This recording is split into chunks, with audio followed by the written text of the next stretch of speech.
Bismillahirrahmanirrahim. Elhamdülillahi Rabbil alemin. Ve salatu ve selamu ala eşrefil murselin. Seyyidina Muhammed ve ala alihi ve ashabi ecma'in. Sümme ba'd. Esselamu aleykum ve rahmetullahi ve berekatuh. Urmatlı Müslüman bir tuğandarım, jaratkan Allah tabaraka ve taala Cuma günündeki barık niyetinizlerdi kabul kılsın. Her bir kadamınızlara hasana soğuptur жазған bolsun. O Allah'ın kulları Allah Taala'dan korkup takvadar bolgula. Allah tabaraka ve taala aşkere kupiya bolgon кезде daim Allah meni көрүп турат деп Allah'dan korkula. Bilgile urmatlı Müslüman bir tuğanım, ertebi keçbi bardığız jaratkan Allah Taala'nın астына барабыз.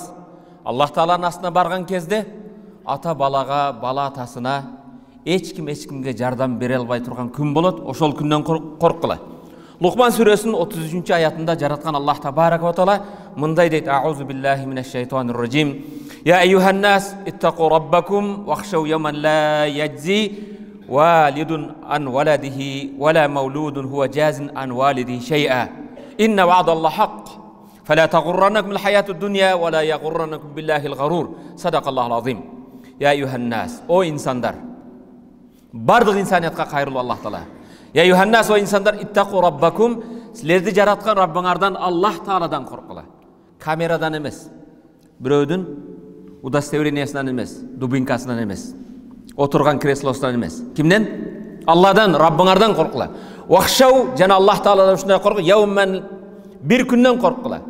Jaratkan Allah Taala'га ишенсек, Allah'ın barlığına bilgin ишенсек, Allah'tın астына бара турган күндөн korkula. Вахшау yawman la yajzi validun an waladihi şey'a. Ata balasıga bir nerse, soğudan bir nerse bere albaydı. Alpeşte östürgön, bizin keleceğimiz için belinde, kolunda, küçünün barın getirgen atalarımız, közümüzdün karegi bolgan baldarımızga atalar hiç nerse bere albayız. Ve la mevludun huwa jazin an validi şey'a. Bala, oşa seni tarbiyalap östürgön, özünün jaştığın sen üçün arnagan atalarga baldar hiç nerse bere albaydı. Soğudan bir kıpınca bere albaydı. İnne va'dallahi haq. Bul kıyamat. Allah Taala'sına barıp esep bere turgan gün, Allah Taala uada kılgan çındık gün. Fela taghurrannakumul hayatud dunya. Silerdi bul dünyanın jırgalçılığı, lazzattары, şahvatları, azgırıkları aldap koybosun. Ve la yaghurrannakum billahil gharur. Je bolbosam silerdi Allah Taala'nın keçirimdigi, Kuday Taala barını keçiret ko degen Allah'ın rahmatıga tayanıp oşol nerse silerdi aldap koybosun. Aldanıp kalbagıla. Urmatlı Müslüman bir tuğan, bul dünyanın jırgalçılığına, bul dünyanın koğuzçuluğuna berilip ahiretти unutup koybogula. Urmatlı Müslüman bir tuğanım, jaratkan Allah tabaraka barыбызга takvanı nasip etsin. Hazreti Umar İbn Hattab radıyallahu ta'ala anhu, Hazreti Umar, Hattab'tın balası Allah Taala razı olsun, Sa'd ibn Abu Waqqas de paygambar sıymıktan atılır. Mına menin taykengerdi körsetkülöçü de paygambarımızın taykesi bolgon Sa'd ibn Abu Waqqas degen sahaba. Duaları mustajab bolgon sahaba. Bir askeri başçı bolup bir jeri Hazreti Umar bul kişini komandir kılıp musulmandardın başçısı kılıp jönötkön кезде Hazreti Umar özünün askeri başçısına mınday kat жазат. Jana anın menen bolgon askerlerge. Fa inni amuruka ve men ma'aka minal ajnad bi taqvallah. Ey Sa'd, sağa jana senin kol astındagı sahabalarga menin buyrugum deyt. Menin buyrugum Allah Taala'dan korkup takvadar bolgula. Ala kulli hal, her bir ahvalыңарда, kıymılыңарда, hareketiңерде, kerek bolsa düşmandara kol salgan кезде de. Fa inna taqvallah afdalul udda alal adu. Düşmanga karama karşı bolgon insandın en жақшынақай құралы бұл тақва дейді. Урматты мұсылман бір туғаным, Hazreti Umar, ey Sa'd ibn Abu Waqqas, sen жана аскерлеріңе менің бұйрығым, ең бірінші тақвадар болғыла. Қылышыңарды құрчытқыла деген жоқ. Әлбетте düşmanға қарама қаршы болған insandың ең чоң құралы не екен? Бұл Allah Taala'dan korku taqvadарлық. Wa amuruka wa man ma'ak. Sağa jana seni menen bolgan askerlerge ikinci buyurgum an takun ashadda ihtirasa min al maasi, günölerden öte sak bolgula. Kılmış kılıudan, günö kılıudan öte sak bolgula. İkinci buyurgum ne eken? Allah Taala'dan korkup takvadar bolgula, jana günöden sak bolgula. فَإِنَّهَا أَضَرَّ عَلَيْكُمْ مِنْ عَدُوِّكُمْ Себеп күнөө душманыңардан чоңураак зарар жеткизүүчүрөөк дейт. Карама каршыңда турган душманыңдын зарары эмес, сага дейт күнөөнүн душман эмеси зарары чоңураак. وَإِنَّمَا تُنْصَرُونَ بِمَعْصِيَةِ عَدُوِّكُمْ لِلَّهِ Силер мусулмандарга жеңиш эмнеден келет дейт. وَإِنَّمَا تُنْصَرُونَ بِمَعْصِيَةِ عَدُوِّكُمْ لِلَّهِ Силердин душманыңар Аллага күнөө кылган үчүн силер жеңесиңер. Силерге жеңиштин жетүүсү сенин карама каршыңдагы душмандын күнөө кылгандыгы үчүн, Аллах Таалага күнөөкөр болгон үчүн силер аларды жеңесиңер. فَإِنِ اسْتَوَيْتُمْ فِي الْمَعْصِيَةِ Эгер силер дагы душмандар менен күнөөдө бир болсоңор, душмандар сыяктуу силер да Кудайдын буйругун аткарбай, силер да алар сыяктуу күнөөкөр болсоңор, كَانَ لَهُ فَضْلٌ عَلَيْكُمْ بِالْقُوَّةِ Душманыңардын курал жарагы күчү силерден жогорураак турат дейт. Бизге жеңиш кайдан келет экен? Жеңиш Аллах Тааладан келгени, Аллах Табарак ва Таала берген ошо Алладан коркуу, Аллага болгон таквадан. Эгер душманың менен күнөөдө бирдей болуп калсаң, душман сени жеңип кетет. Урматтуу мусулман бир тууган, пайгамбарыбыз саллаллаху алейхи ва саллам Аллах Табарак ва Таала хадиси кудсини жеткизип мындай дейт. Хадис Ибн Адам, Аллах Таала, Ибн Адам, утлубни таджидни. Мени талап кыл, мени изде, мени табасың дейт Алла. Мына Алланы издеп келдиңер, Алланын рахматын издеп келдиңер. Кайсы жерде болбогон Алланы издесең табасың. Фаин важаттани важатта кулли шей. Эгер мени тапсаң дейт Алла, сен бардык нерсени таптың. Эгер Алланы тапкан болсоң, бардык нерсени тапкан болосуң. Ваин футтука фатака кулли шей. Эгер мени жоготкон болсоң, мен рахматымдан кур калган болсоң, бардык нерседен кур калдың дейт. Эгер Аллах сенин досуң болса, ким душман боло алат? Эгер Аллах Таала душман болса, ким сени коргоп ала алат? Урматтуу мусулман бир тууганым, Хазрат Анас ибн Малик пайгамбар саллаллаху алейхи ва саллам улуу сахабасы, пайгамбар саллаллаху алейхи ва салламдан бул хадисти жеткизет. Кулак салыбыдан мурда пайгамбарга бир салават. Саллаллаху алейхи ва саллам.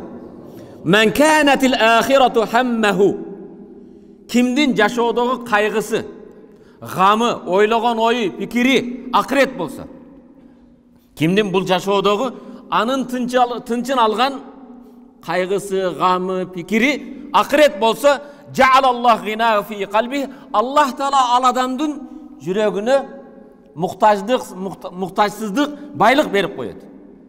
Кимдин бул жашоодо анын ойлогон ою, акчага кантип жетем, кантип байымын, кантип бийликке жетем эмес. Эгер кимдин жүрөгүндө акырет болса, акыретимди кандай абат кылам? Аллах Тааланын астына барганда кандай бийик даражага жетүү үчүн эмне кылам? Акырет ойлогон болсо, Аллах Таала ал бендеге жүрөгүнө бир каниеттүүлүк, байлык берет. Ва жамаалаху шамлаху, анын бардык ишине ийгилик берип топтоп коет. Ва атату дуния ва хия рагиматун, сен каалабаган, күтпөгөн жерден да дүние өзү келе берет. Ва мен кана дуния хаммаху, ал эми кимдин дүние гамы дүние болсо, бул дүниеде акыретти унутуп, намаз жок, орозо жок, зекет жок, бир гана дүние гамың боло турган болсо, жаалаллаху факра байна айней, ал бенденин эки көзүнүн ортосуна дайым муктаждык, кембагалдык эмеп коет. Эртеңки күнүм кандай болот, балдарымдын турмушу кандай болот, андай эки көзүнүн ортосуна неме калат? Факра байна айней, башкача айтканда дайым бир нерсеге муктаж, бир нерсеге жетпегендей боло берет. Ва фаррак алейхи шамлаху, анын бардык иштери тымтыракай чыгып, пикири бир жерде эмес, эч бир иши топ болбойт. Ва лам яти минад дуния, канча чуркабасын, канча ойлобосун, дүние келбейт. Илля ма куддиралах, Аллах анын чекесине жазган, тагдыр кылганга гана жетет. Имам Тирмизи риваят кылган сахih хадис. Урматтуу мусулман бир тууганым, бул бүгүнкү жума сабагыбыздын кириш сөзү эле. Эсиңиздерде болсо, өткөн жума баяндарында биз Исра Ми'раж кечелерден алына турган сабактарга келгенде, Исра Ми'раждын эң чоң бир сабагы эмнеде? Пайгамбар саллаллаху алейхи ва саллам Ми'раждан алып келген намаз эди. Намазда, урматтуу мусулман бир тууган, мана намазга келдиңиздер, туурабы? Намазда инсан бир ахвалдан экинчи ахвалга өзгөрөт. Өзүңүздү элестетип, азыр таксиде келатканда кандай ой пикирде деңиз. Же жолда келатканыңызда кандай элеңиз? Намазда инсан bir ahvaldan экинчи ahvalга, bir mekenden экинчи mekenge, bir makamdan экинчи makamga көтөрүлөсүz. Siz бұл жерге Allah Tebaraka ve Teala'ga kul bolup, Allah Teala'ga kulçuluğunuzu cariye kılıp, Allah Teala'ga muhtaçlığınızda aytkanı, sajda kılgan, rükû kılganı keldiniz. Urmatı Müslüman bir tuğan, namaz okugan, namazkan insanlardı bir materyaldık alamdan ruhani bir alamga götürür. Namaz okugan insandı materyaldık bu dünya ahvalıdan başka bir adep ahlak alamına götürür. Namaz bu neydi? As-salatu zikrun dedik. Namaz bu Allah'ın istiyor. Karang. Allahu Akbar. Subhanakallahumma ve bihamdik ve tebarakasmu ta'ala cedduk. Elhamdülillah. Zam sure Allahu Akbar. Semi'allahu limen hamide. Ne için hurmatlı Müslüman bir tuğan? Subhanallah deyip takbir etseniz bolbaydı lan. Ce bir rüküden sajdaga, ce sajdadan rüküge başka kelime menen. Subhanallah. Elhamdülillah desek boluydu. Ne için? Allahu Akbar. Allah zikir kılı. Allah'ın zikir bardık nerseden ulu. Allahu Akbar. Namaz neydi hurmatlı Müslüman bir tuğan? Namaz zikir eken. Allah Teala keremetli Kur'an-ı Kerim'de ne deydi? İnneni enallah la ilahe illa ana fa'budni ve akimis salata li zikri. Taha suresi 14. ayet. Men Allah'mın deydi Allah. Yaratkan Allah Teala. Men Allah'mın. Hiçbir sığınığa tatıktı Kuday yok menden başka deydi. Hiçbir sığınığa tatıktı Kuday yok. Жалғыз men gana barmın. Demek özüme gana ibadat kılgı meni estev üçün namaz oku deydi. Allah ne deydi? Meni estev üçün namaz oku deydi. Namaz ne için okuydu biz? Allah Tebaraka ve Teala estev üçün. Namazga kelip alıp konteyner jabılıp kaldı dedi oturmam. Oh baya klient kelmegedi dedi. Hurmatlı Müslüman bir tuğan, namaz Peygamber sallallahu aleyhi ve sellem'den alıp kelgen belegi el munacat, jaratkanга jalbaru. Namaz ne eken? Jalbaru, dua kılu. Peygamber sallallahu aleyhi ve sellem el musalli yunaji rabbah. Namaz okugan adam jaratkanga jalbarat. Elestetkin seni bir çoğ özünün priyomuna çakırsa. Barıştan vursa hazır emneni aytam. Birinci moğunu sorarışım gerek. Başka plan kılasın mı? Erteң prezident özünün kabuldamasına çakırsa. Ertenen başlayıp kaysı kiyimdi kiy baram, emne de süylem, en zarın emek kılasın mı? Bu Allah Teala'nın үйüne geldin. Yer yüzündeki bardık padişalar jaratkan Allah'ın үйüne geldin. Allah Teala'nın үйüne gelgende sen de oylandın mı? Kanday kelem? Jaratkan Allah Teala aslında kanday turam? Allah Teala kaysı dardımda aytam? Al-musalli yunaji rabbah. Namaz okugan adam jaratkanga jalbarat. وَلَوْ يَعْلَ مُسَلِّمَنْ يُنَاجِ مَا اِلْتَفَتْ. Eğer namaz okugan adam kimge jalbarıp jatkanını bilse, başka nersege köngül burup, başka jaka başın burbayt ele deydi.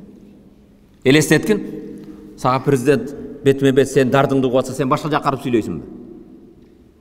Je bir jerin tırmanasın mı? Je kiyimingdi oңдойсуң mu? Sen Allah Tebaraka eleskit. Peygamber sallallahu aleyhi ve sellem namaz okugan adam kimge jalbarıp jatkanın, kimge dardın aytıp jatkanını bilse, kanday zatka? Al başka jaka köngül burbayt ele. Al başın başka jaka tolgoboyt ele. İnne ahadakum iza qama yusalli innema yunaji rabbah. Peygamber sallallahu aleyhi ve sellem silerden biröňөр kaçan namazga turar turgan bolsa albatta al jaratkanga jalbarat falyanzur kayfa yunaji emi kantıp jalbarıňa köngül bur deydi. Kanday dardыңды айтуға көңіл бұрғын.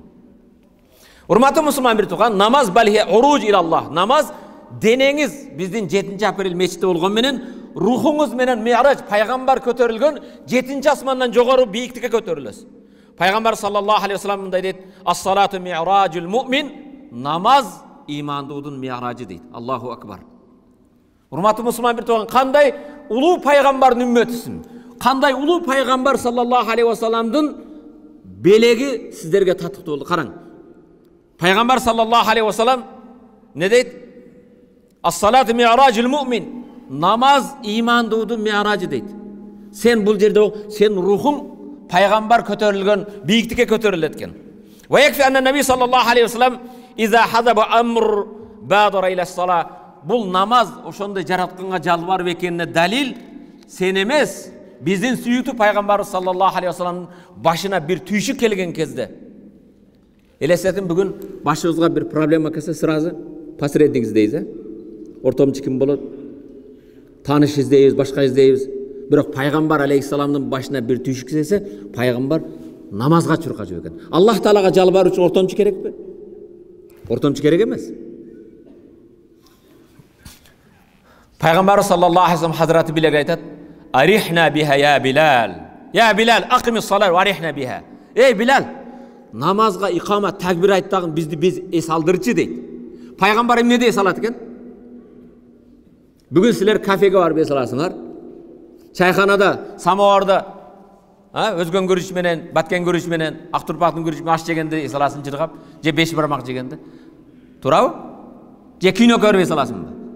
Пайгамбар саллаллаху алейхи вассалам: "Эй Билал, бизди намазга тургузуп эс алдырчы" дейт экен.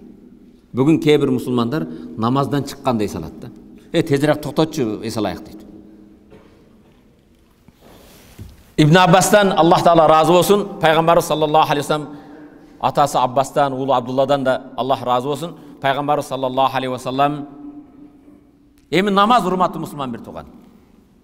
Мен бир устазымдын мауизасын окусам, айтат, мисалы медреселерге барсак, бүгүн дин окуу жайларга барсаңыз, намаздын ушул жерде көп отурган адамдан сурасың, намаздын сыртыда 6 фарзы бар, ичинде 6 фарзы бар, 12 фарз билебиз да, туурабы?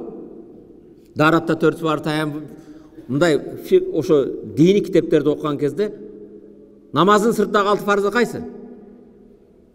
Дарат алуу, убакыттын болушу, кийимиңдин тазалыгы, жайыңдын тазалыгы, ушуларды аткарсаң эле намазың кабыл болуп калабы?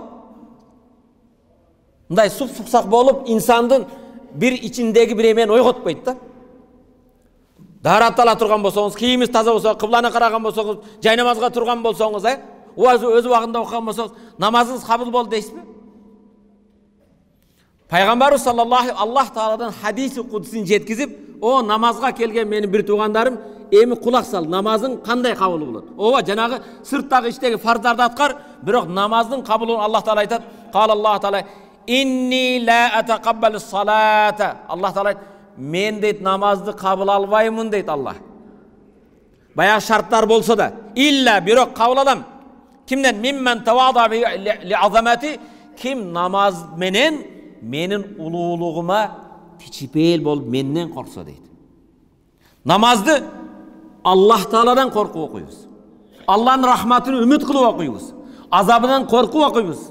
Урматтуу мусулман бир тууган, биринчи намаздын кабыл болуу шарты, намаз окуган адам Аллах Тааланын азаматынан, улуулугунан коркуу. Бүгүн биз кээде отуруп алып, махлук, өзүбүзгө окшогон чийки эттен болгон, бизге өмүрүбүзгө да, рызкыбызга да ашыкча же кемчилик эч таасир бере албаган махлуктан коркобуз да. Бирок жүрөгүбүзгө халык болгон Алланын азаматын, Алланын кудуретин орното турган болсок, махлук эч нерсе болбой калат. Өмүр берген ким? Рызкы берген ким? Азиз кылган ким? Коркулган ким? Мечкеп алып келген ким? Сажда кылдырган ким? Аллах Тааланын азаматын, улуулугун миммен тавада биха ли азамати, ким намаз менен менин улуулугума мутавади болсо, кичипейил болсо, намазын эл көрсүн, кожо көрсүн үчүн эмес. Шеф барды, мен да барып коеюн эмес. Баары эле жумага кетип атат, мен да барып коеюн эмес. Намазды Аллах Тааланын улуулугунан коркуп, рахматын үмүт кылып, азабынан коркуп, валам ястатил ала халqi. Эми караң. Намазды ким үчүн окуйт экенбиз? Эми намаздын экинчи кабыл болуу шарты, валам ястатил ала халqi, мен жараткан махлукаттардын эң шарапаттуу болгон башка бенделерге текебир болбосо, бой көтөрбөсө. Намаздын экинчи кабыл болуу шарты, намаз окуганыңыздан кийин Аллах Тааланын халкына бой көтөрбөйсүз. Келип алып кыйын болуп. Сен кебирле чыгып алып, мынтип намаз окуган киши дөсчү. Бул бенамаз дегенде. Салам берген намазың кабыл болдубу, болбоду, билесиңби? Не бой көтөрөсүң? Урматтуу мусулман бир тууган, намаздын экинчи некен Аллах Таала бенделерге коштунаң, агайының, бир тууганың, мекендешиң, улутуна, урууна, башкага карабастан бирөөлөргө текебир болбойсуң, бой көтөрбөйсүң. Velem yebit musirran ala ma'siyati. Üçüncü kabul bolur şartı, namaz okuyan adam bir günah kılgan bolsa, oşo günahını dagı ulantpayt. İnna salata tenhanil fahşai vel munkar. Albatta namaz insandı jaman nerselerden, günahdan tıyat deydi. Senin namazdan çıkkandan kebirler körüp adam. Tek açık alıp tamekini tartıp duradi. Namaz senin tamekiden tıybay jatağı. Namazının kemçiligi var. Namazda okup alıp keşinde var pivo içip otasın mı? Namazı seni oşa pivodan tıybadı mı? Senin namazının kemçiligi var. Namazды birinci kabul alam. Menin ululuğuma başı igen, menin mahlukatlarıma tekebir olmagan, jana bir günahını ulanta vermese. Hurmatlı Müslüman bir okan, jetişet. 5 yıldan beri namaz okuyorsun. Nasıbaydan kutula albaysın. Nasılın kulusun da. Em uyrenip kalıppın. Allah Teala'dan jardam sura. Kebile em damlayım ne olup duruşun makruga em toktolosu. Nasbay degen, tameki degen bu makruga deydi. Oşo makrunu bir günde kança jasaysın? 20 jolu mu? Sen körüp turgan biyik toğlarda kişineke mayda taştan bolot. 30 yıldan beri oşo makrunu kança jasadın? Emi qarang. Namazın 4-cü kabul boluu şartı. Wa qata naharahu fi zikri. Kündüzün meni zikir kılıp ötközse deydi. Namazga ele kelip oylap koybu da. Bazarыңda da soğudаңдар bismillah Allahu akbar kelgen adamga tarazdan aldabay oylonуп Allah kör zikir kılgaның bolобу. Her bir jumuşunda wa qata naharahu fi zikri jana kündüzün meni estep ötközse deydi. Wa rahimel miskine. Namaz okugandın namazın dagı bir kabul bolуу şartı miskin kolunda yok. Miskinlerge mehrimdүүлүк kılsa. Men de bar devanan keyin janagıday jamgır jaganda maşineң menen beçaraga layını suunu şaşıratıp namazdın dagı bir kabul bolуу şartı urmatlı Müslüman köңүl bur. Koştaңбы, başkaңбы, pensiyası jetpegen, je orup jatkan oşogo mehrimdүүлүк kılasın bir miskinge. Wa ibnis sabil wal armala. Jana jolda kalgan jolowçularga mehrimdүүлүк kılsa. Wal armala cesirlerge mehrimdүүлүк kılsa namazın kabul alam deydi. Aylana çörözde cesirler yok bu. Jetimler yok bu. Biz hem ne kılıp atabız? Atasını jogotkan jetimdin esebinen taydı soyup, jılkını soyup, etти jep, kursaktırmap ketip atabız. Jetim cesir baykuş mektepke bar elek, karızga batıp atat. Namazın kabul bolуудun dagı bir şartı ne eken? Cesirlerge, jetimlerge, miskinlerge mehrimdүүлүк kılsa. Wa rahimel musab. Allah Teala aytadi. Dagı namazı men kabul alam kimden? Wa rahimel musab. Bir musibet jetken, başına tüyüşük jetken, başına kıyınçılık jetken adamga boorukerdүүлүк, mehrimdүүлүк kılsa. Ras boldu dep şıldыңдоо emес. Uşunu körmek emес. Başına musibet jetken adamga ne kılat ekенбиз? Bul namazınızın kabul bolуу şartı urmatlı Müslüman bir tuğan. Namazının kabul bolуу dagı bir şartı ne eken? Başına tüyüşük jetken adamga mehrimdүүлүк kılıp. Zalika nuru ka nuri şems. Oşonday adam Allah Teala nur bereken, nuru kündün nuru da verir. Ululuğumu antiçem deydi Allah Teala. Anı menin vastahfilhu melaikati. Menin periştelerim korgoy. Uşuntup namaz okuyan adamdı perişteler korgoydu eken. Vec'allahu fi zulmeti nuran. Bir karanlıkta, kıyamatın karanlığında, mürzönün karanlığına al bendege nur berem deydi. Uşuntup namaz okuyan adamga. Allah Teala uşunday namaz okuyan, namazdan keyin janagı işlerdi atkargan adamga bir karanlıkta, kıyamat karanlığında, beyiştin, kabırdın karanlığında nur berem deydi. Beyişke jönögönüңүздө jalыңызda nur, oң жагыңызda nur, üstüңүздө nur. Wa fil cehalati hilman. Oşontup namaz okuyan adamga bir nerseni tapпай kalıp, jahildik, mындай ilimsizlik bolup kalgan kezde, je birөө менен айтышып, tartışıp ketken kezde, aga jumşaktık berem deydi. Ne beret eken? Namaz okuyan adam айтышканда эле оозунан karamышыk, kara ittер чыкпайт экен. Aram oğuz bolбойт экен. Allah Teala aytат, janagындай namaz okuyan adamga jahillik bolgon kezde, nadanlık bolgon kezde al adamga ne berem deydi? Jumşaktık, kiçipeyildik berem. Wa misluhu fi khalqi kamislil firdausi fil janna. Menin halkımdın, bendelerimdin arasında üçüntüp namaz okugan adam beyiştin arasındağı firdauska özgöçölөнгөндөй. Beyiştin darajalары öte köp. Beyiştin en жоғары darajасы firdaus la'la ne eken? Qaysı daraja eken? Firdaus. Ушундай намаз окуган адам менин бенделерим арасында фирдаус башкалардан канча өзгөчө болсо, ал бендем да мен үчүн ошондой өзгөчө дейт. Аллах табарак ва таала баарыбызды ошондой инсандардан кылып насип этсин. Аллах табарак ва таала угуучу бенделерден кылып, уккан аят хадистерге амал кылып, намазыбыз бир шаклинде бир көнүгүү сыяктуу эмес, чыныгы Аллах табарак ва таала каалагандай намаз окуду баарыбызга насип этсин. Урматтуу мусулман бир тууганым, Пайгамбарыбыз саллаллаху алейхи ва саллам өзүнүн хадисинде "Акрабу ма якун лаб мин раббихи ва хува сажид" бенде Аллах таалага эң жакын болгон кезинде саждада болот экен. Кайда болот экенбиз? Бенденин эң шарапаттуу жери жүзүңдө, туура? Жүзүңдү Аллах табарак ва таалага коюп, неде? Фааксиру дуа. Пайгамбар айтат, ошо саждада дуаны көп кылгыла дейт. Дардыңды саждада айткын. Көз жашыңды келип алып, бир байдын алдында, башканын алдында эмес, жай намазга көз жаш агыткын. Урматтуу мусулман бир тууган, тахажжудка турдуңуз. Кыргызча айтсаң болот, болот. Субхана раббиял ала, субхана раббиял ала дегенден кийин дардыңды саждага башыңды коюп алып, Аллахым, менин атамды шу атың өчкөр арактан куткаргын. Мен перзенти болуп, буну туура багыт бере албай жатам, намазга түшүрө албай жатам. Аллах бардык жүрөктөр сенин колуңда, хидаят сенин колуңда. Саждада сен эмеңди айт. Дардыңды айтып, көз жашыңды саждага кызгын. Урматтуу мусулман бир тууган, Аллах табарак кереметтүү Куранда Муъминун сүрөсү, кайсы сүрө экен? Имандуулар сүрөсүндө ушундай баш. Кадафлахал муъминун. Чынында имандуулар жеңишке жетти дейт.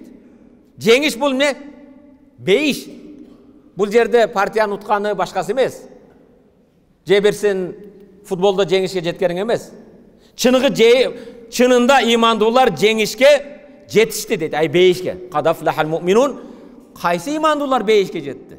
Кайсы имандуулар жеңишке жетти? Аллазина хум фи салатихим хашиун. Алар намаздарында Аллахтан коркуп турушат. Намаздарында не кылып турат экен?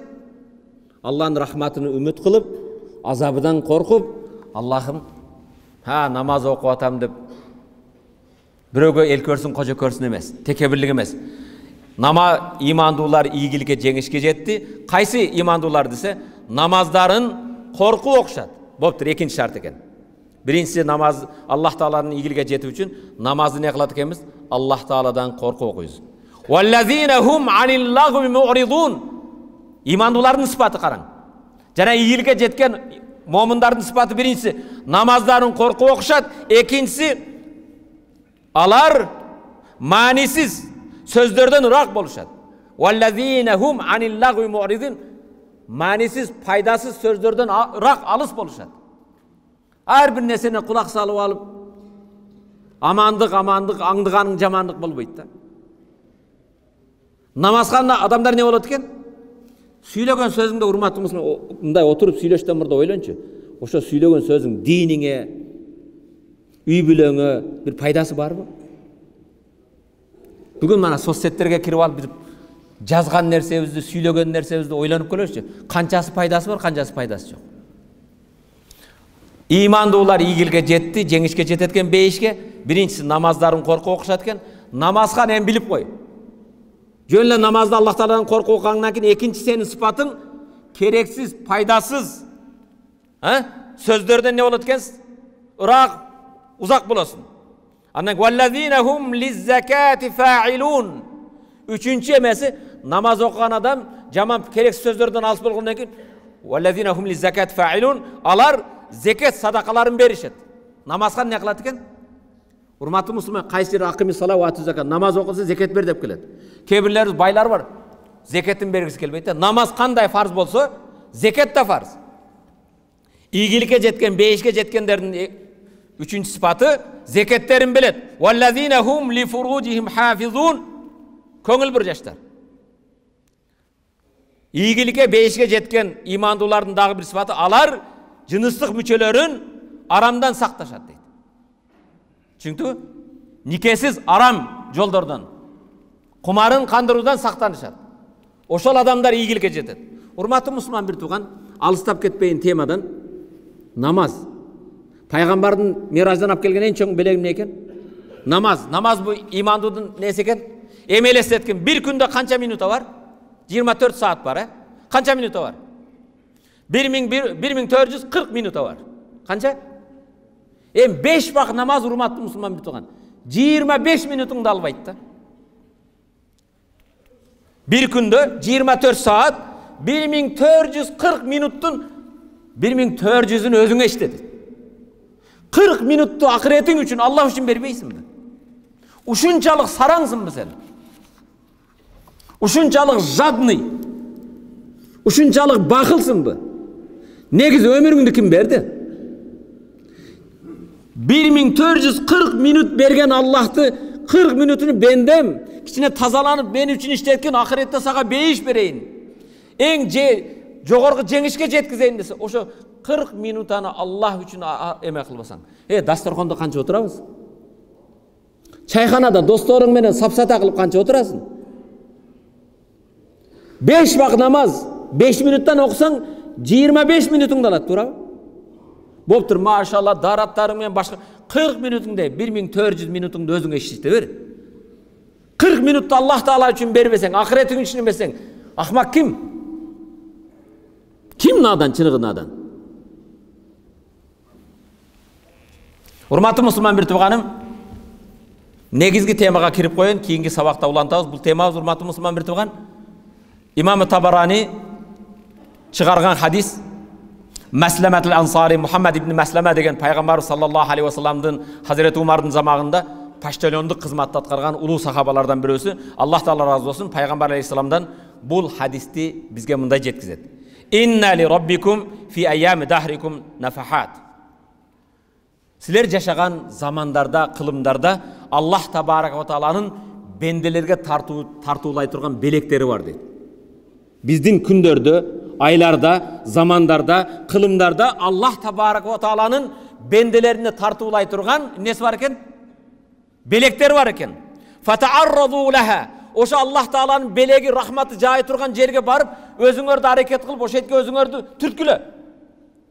Лааллаху ан юсибакум нафхатун минха. Балким ошо Аллах Таала тартуулаган, Аллах Таала жадырган белектерден бирөөсү сага жетип калат да, фала ташкауна ба'даха бада.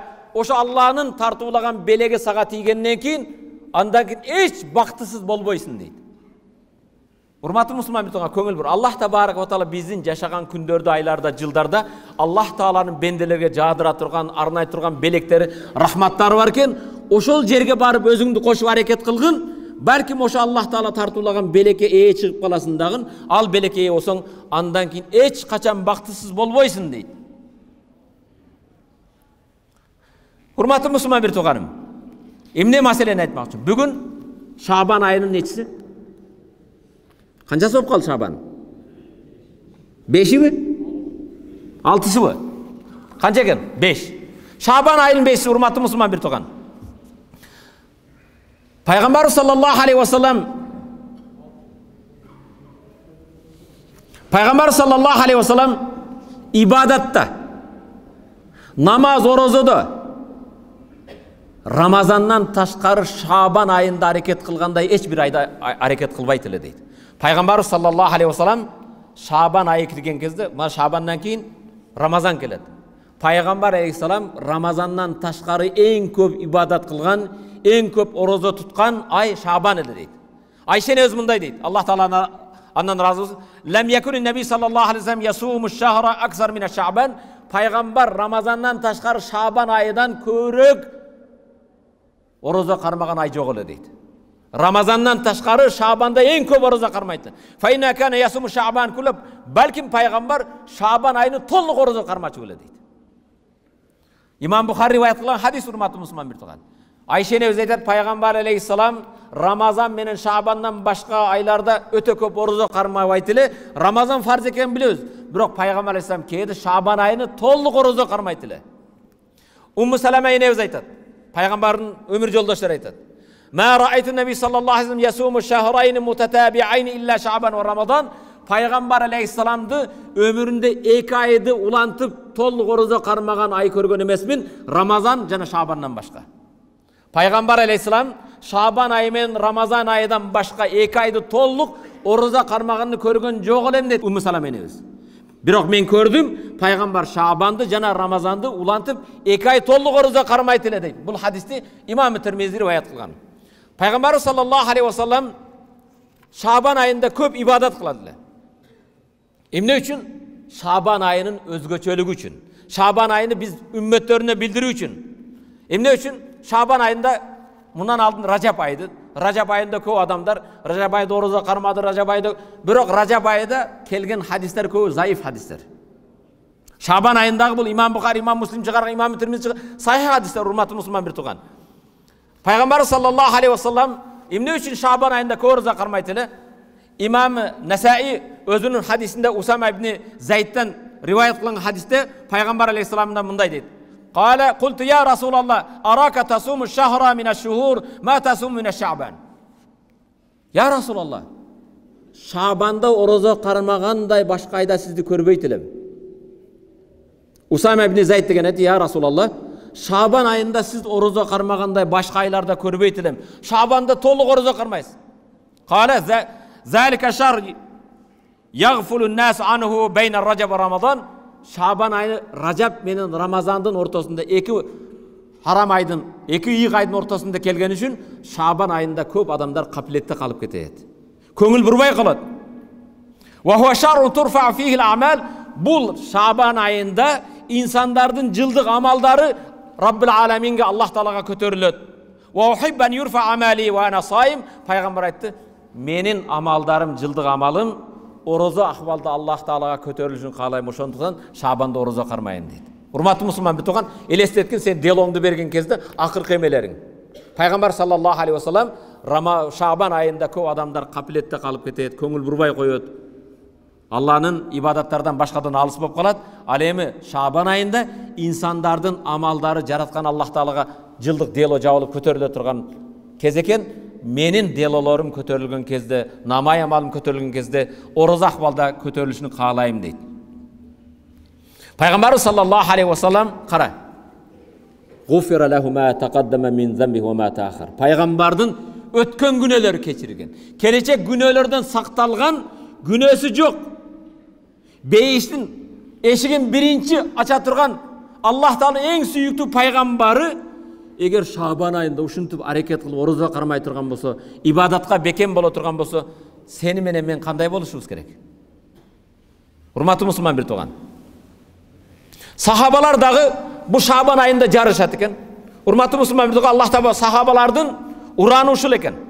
Bugün bizdin köpçülük insanların uranı uşak kıymay, sosyetede köp layık almay, kattalıp koyun, layık basıp koyun. Sahabalardın uranı hurmatly Müslüman bir tuğan, uşul ayatqa alardın jürögüne beken basılıp kalgan ayat Allah Teala Ali İmran suresinin 133. ayatı. وَسَارِعُوا إِلَى مَغْفِرَةٍ مِّنْ رَبِّكُمْ وَجَنَّةٍ أَرْضُهَا السَّمَاوَاتُ وَالْأَرْضُ اُعِدَّتْ لِلْمُتَّقِينَ. Rabbinardın keçirimine jana takva kişiler üçün dayardalgan kenendigi asman jerdin kenendiginden kem bolgon beyiş üçün şaşılgıla. وَسَارِعُوا jarış kıla, atandaş kıla, jarış kıla. Emne de jarışat ekenmiz? Asman jerden kenendigi kem bolgon Allah Teala'dan korkkan takvadar insanlar üçün dayardalgan beyiş üçün jarış kıla degende bir gün Peygamber sallallahu aleyhi ve sellem'den rivayet kılan hadis Abu Davud kitabında kelgen Umar ibn Hattab radıyallahu ta'ala anhu munday deydi. Amarana Rasul sallallahu aleyhi ve sellem yevmen en natasaddaq. Peygamber bir gün sahabalarga aytты, "Ey sadaka kılgıla, kayrımdılık kılgıla. Askerlerde kural jarak menen kamsız kılış kerek. Musulmanlar kural jaraka başka muhtaç. Sadaka kılgıla dediler" deydi Hazreti Umar aytты. Fawafaqa zalika malan indi. Oşo günü menin bir akçalуу bolgon günüme dal kelip kaldı deydi. Oşol gün menin akçalуу maldуу bolgon günüme dal kelip kaldı. Fakultu içimde ayttım deydi. Al yevme asbiq Abu Bakr. Bugün Abu Bakr'dan ozup ketem, ötüp ketem dedim deydi. Bugün Kuday buyursa kayrımdılık kılıuda Abu Bakr'dın aslını ötüp ketem dedim deydi. ин сабақтуху яуман, егер Абу Бакырды ибадатта, кайрымдуулукта өтө алсам, бүгүн өтөм дедим. Фажиоту би нисфи мали, колума түшкөн байлыгымдын ошол күндө колумда бар тыйын тыпырымдын жарымын пайгамбардын жанына көтөрүп, я Расулалла, Аллах жолунда кайрымдуулук бүгүн күндө марафонго мына менин кошумум деп, салымым деп бердим дейт. Факала Расулуллах саллаллаху алейхи ва саллям, ма абкайта ли ахлик, Умар, үйүңө эмне калтырдың деді. Пайгамбардын жанына аз акча келбептир да. Өтө чоң мал кен. Үйүңө эмне калды десем дейт. Култу мислаху. Ушунун жарымын үйгө калтырдым, жарымын бул жерге алып келдим деді марафонго. Кала вата Абу Бакр, кийин ушинтирсе Абу Бакр келип калды. Радияллаху анху, бикулли ма инда, өзүнүн бардык үйүндөгү малын көтөрүп келиптир. Бардык мүлкүнү. Факала лаху Расул саллаллаху алейхи ва саллям, ма абкайта ли ахлик, Абу Бакр, үйүңө эмне калды деді. Үй билен эмне калтырдың деді. Кала абкайту лахумуллаху ва расулах, үйүмө Алланы жана пайгамбарды калтырдым деді. Аллах бар, не гам бар? Аллах бар, не гам бар? Үйүмө деді Аллах жана пайгамбар калды. Култу ла усабиқука иля шейин абада. Абу Бакр, эч сенин астыңа өтө албайт экенмин. Эч нерседе сени жеңүү мүмкүн эмес. Ошондон урматтуу мусулман бир тууган, жаштар карабастан мурда аксакалдар бүгүн денеде жан бар экен. Ушундай ийик күндөрдү ганимет билгиле. Кадыр бартай билгиле. Шабан айында орозо кармагыла. Пайгамбар саллаллаху алейхи ва саллям эмне үчүн орозо кармайт десе, негизги себептерден бирөөсү Рамазан айына көнүгүү.